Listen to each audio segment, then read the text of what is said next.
నవంబర్లో జాగ్రత్తగా ఉండాల్సిన రాసులు పార్ట్ 1. మీకు శివుడి అంటే ఇష్టమైతే ఓం నమః శివాయ అని కామెంట్ చేయండి. నవంబర్ నెలలో సూర్యుడు తులారాశిలో సంచరిస్తున్నాడు. ఈ సంచారం కొన్ని రాసుల వారికి అనుకోని సవాళ్లు తెచ్చిపెట్టబోతోంది. ఏ రాసుల వారికి జాగ్రత్త అవసరమో చూద్దాం.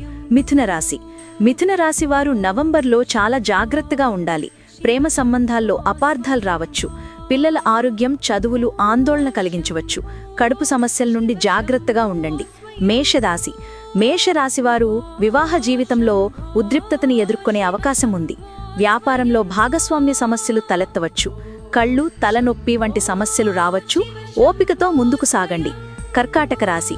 కర్కాటక రాశివారు కుటుంబంలో ఆనందం తగ్గినట్లు అనిపించవచ్చు. తల్లి ఆరోగ్యం పట్ల శ్రద్ధ వహించండి. ఆస్తి విషయాల్లో తొందరపడి నిర్ణయాలు తీసుకోకండి. ఇవి మొదటి 3 రాసుల ఫలితాలు. మరిన్ని రాసుల జాగ్రత్తల కోసం పార్ట్ 2 చూడండి. వీడియో